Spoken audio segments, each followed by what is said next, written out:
back to our data, but right now let's speak to Dr. Kwame Issa-Asante, who is Senior Lecturer at the University of Ghana. Doc, good afternoon to you. Thank you so much for joining us here on our live coverage of the NDC's formal presentation of Professor Naana Jane Opoku-Agyeman as his running mate. Listen, what do you think the strategy is here for John Dramani Mahama in retaining Prof? I think it's a good pair. The ticket is good, if you, by all standards. If you talk about popularity, it is important that for such a person to partner John Mahama, or for any running mate, you need somebody who is popular. And this woman is very popular. From the places that he has worked up to today, he has gained popularity as a university lecturer, ordinary, through the process to become a full professor and the first female vice chancellor. The popularity is there. Remember, when you talk about university that somebody is a vice chancellor governing, it's as if it's governing the whole country, because the university is nothing but macrocosm of the country. All tribes, all regions, people from all tribes, all regions, all ethnic groups, all religious groups, all interests are there. So when you govern, that experience is there. Then back to politics. He has served in one of the popular ministries, that is Ministry of what? Education. In politics, the ministry that they put you will make you popular or not. And if you look at what Ministry of Education, it's one of the ministries that can make people popular, in the sense that in every home, almost every home, there's somebody who is in education at the basic or middle level or tertiary level. So whoever is at the ministry doing stuff and are robbing off people, your name is a household name in there. Then within the party itself, the woman has demonstrated that he is popular and all that. That is why they take her for the first time and then paraded her throughout the nook and cranny of this country. And that is another mark of popularity that he gained and all that. So the strategy is to bring somebody with that pedigree, that popularity, somebody with little or no baggage. As far as we are concerned, there is nobody who has been able to throw mud at her. People are just talking ugly noises that we hear here and there. But the real issue about whether he's corrupt, whether he has done something untoward, nobody has been able to raise a finger. This tells you about an impeccable record. And of course, we are talking about somebody who also comes from what? Different constituencies. You need, that strategy is good. You need somebody from different constituencies. What are the different constituencies? Apart from her natural home constituency, which is Central Region, one of the kingmakers of this country, you are talking about the fact that people in the gender group are hailing such an appointment, because we have very few women in such high positions, or few women who are given the opportunity to serve at that national level.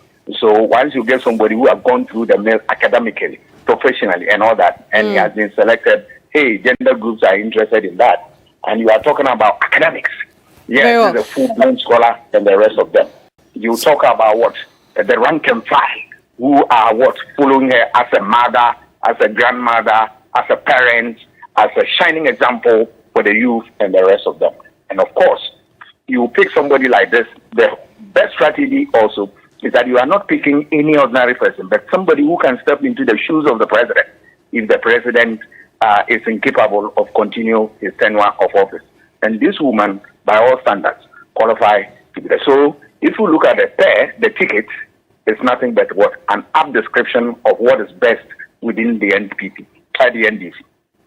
I see, Doc. I'd also like us to keep in mind that this will be the second time on the ticket with John Dramani Mahama. And these things that you have said about her were the same things that were said in 2020. Unfortunately, the ticket lost.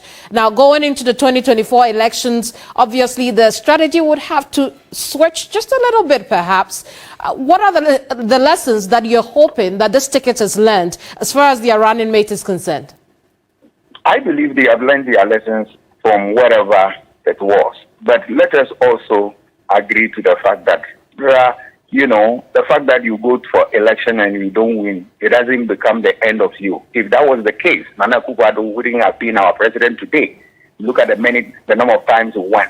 And one day he got it. Look at Professor Mills and all that. The traditional, they will tell you that Oracle is what? Visited at least 3 times. But as the NDC is saying that, look, we are fielding the same candidates. And then what went wrong? We want to right the wrongs and make sure that we bring the same ticket and move on. And let us face it, if you look at the performance of the NDC for Ramata John Mahama and his team, the last election, it was an amazing performance. Nobody gave them a dog chance. You and I agree to that. You saw Naana's pedigree, Naana's clouds, and the rest of them. Nobody gave John Mahama that chance. NPP themselves, you talk to them, they will confess to you. Some confess openly that yes, it gave them a run for their money and all that. So now that they have learned their lessons and they are coming back, right, they have certain strategies under their sleeves. And this is the time that they want to throw it out there. The woman's candidature is very intimidating to parties who don't have such resources to what? Masha, I can tell you, because it is not her pedigree, her credentials and qualifications and experience. It's a lot. You need somebody of the same stature to be able to rub shoulders. The noise about the fact that, oh, you didn't bring anything and you have done brilliant analysis about the votes and the rest of them. I just want to tell people that, look, it is difficult to disaggregate and find out who really voted for who because of what. Is it because of Jane or John Mahama and all that? But normally, when you failed the flag bearer, he is the ultimate person that people look up to, and that they follow him based on what? His pedigree, his credentials, his programs and policies, his strategy, his view about the economy, his promise towards building a very solid infrastructure, his desire to fight corruption, and the rest of them. So, yes, the running mate comes in to support. But the real show is tailored towards the flag bearer. So people should not make a mistake that they want to know the vote that the person brought and all that. There is no research anywhere which has established that. I'm ready and eager to read such a work like that. But we bring people based on a certain quality so that in absence of the president, that person can act. Or even here, the little support that he can give to increase the votes, the better, because you are dealing with the first past the post system, a simple majority system, where you need even one vote can move you from a candidate to become what? A president or an MP. So all these things are important factors. Doc, indeed. Just a quick reminder to our viewers that we are live on TV, so we are also live on 3FM 92.7. And most importantly, we are on the ground at the UPSA, where we are expecting to bring you live the formal presentation of the NDC's running mate, Professor Jane Naana Opoku-Agyeman. Doc, I want to talk about tonight's event. We've had, explanations for why a candidate, a 2-time, at this point, running mate is being formally presented to the people of Ghana. One of the reasons we've had is to draw in the rank and file. Is it working? Will it work? Your opinion on that? Oh, yes. Any opportunity that the party can seize to showcase what they have in terms of personality in people, in terms of people who are leading the charge for the fight against or the fight towards December 7th election. It is worth considering. So if this is a platform they want to showcase their running mate, even though he has gone 2 times. Remember, there are people who are becoming politically active just from today, and that they want to see who is leading the charge. And so there's nothing wrong with that. Every opportunity that you get, you showcase what you have and let the numbers increase even by 1. You are home and dry. There's a lot to talk about. I'll have you hold on the phone. And again, a quick reminder, this is our live coverage of the NDC's formal presentation of their running mate, Professor Naana Jane Opoku-Agyeman, a woman, the woman of the moment. Everybody's saying nice things, Alfred, about her. And we'll continue to look at the figures, won't we? Exactly. And that's exactly what we're going to be doing, because that also adds another layer of conversation in terms of looking at the factors that she brings to play and how that's going to also work to the NDC's benefit. Duke, the central region votes for its own. I mean, the They know their own, and it plays out in the voting pattern as well, as we are seeing. Because even though we see from 2012 to 2016, there was a vice presidential candidate from the region, the votes dwindled, but really, if you look at it, the percentage dropped from the 53 down to 45. Let's look into that. What story does that tell? So that's from Emisatha. Yeah. So if you look at 2008, the candidate was Mills. Mills is born and bred Central Region through and through, right? So 345,000 as against Akufo-Addo's 313,000, right? So you have 46% for Akufo-Addo, 50.60% for Professor Mills. That's quite clear. I mean, he was the candidate. He was the one on the ballot the first time someone from the Central Region had the opportunity to be president, and the Central Region could not afford to disappoint. They were there big time. They were part of the story. The following election cycle, there was someone from the region on the ticket. Not the main person, number 2, Emisatha, was there. 412,000 votes, right? As against 353,000 from Emisatha, okay, and from Akufo-Addo, sorry. So 45%, he got that, and then 52 it goes up the percentages, and the numbers also go up. Of course, we also take cognizance of the fact that as the population size increases, voter numbers increase, the votes that you need to garner also increases, or the valid vote cast also increases. So all of those factors and dynamics come to play.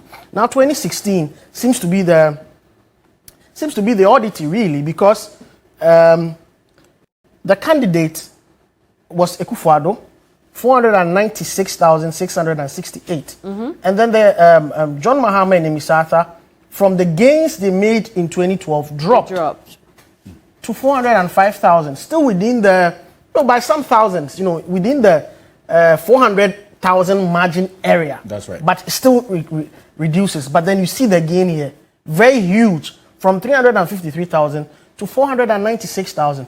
Generally there was that fatigue, the 8-year candidate fatigue with our parties, which the MPP is trying to do. So they have couched a campaign message around breaking the 8. That is also there too. You look at the fact that 2012 there was this whole buzz around President Mills, the fact that the Central Region has lost an icon. So the NDC deliberately, of course, political strategy, very, very important. Try not to get the Central Region off the ticket when you look at that. So there was Emisatha who was also there. Right. The whole issue about sympathy votes, whipping up all those sentiments and the rest. You can see that it played a major role, but that was not there. That factor again was lacking in 2016.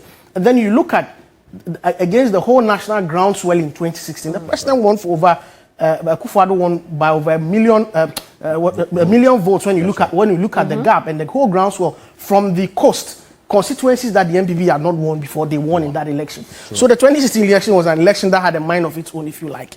And then we come to 2020, even though, so there's an appreciation of votes here from the 400,000 area or realm to 500,000, 524,000 for that matter. But the issue that many find when you talk about the discussion around Naana's nomination is the fact that despite her being on it, not staying true for the second time running, or for the third time, if you like, the NDC had lost the Central Region, even though you had an indigene on the ticket. But what we fail to appreciate, or what a lot of people fail to appreciate, is the fact that the votes went up. And for the very first time, it wasn't even within the 400,000 area, but had gone up to 524,000, coupled with the fact that there was an increase in the number of seats of the NDC in the Central Region. And for that, if she's given scorn for that, she should also be given credit for the appreciation of the numbers. And gentlemen, I don't know if you see what I see with the data here. It would appear that the Central Region, the data we are sharing now reiterates the point that the Central Region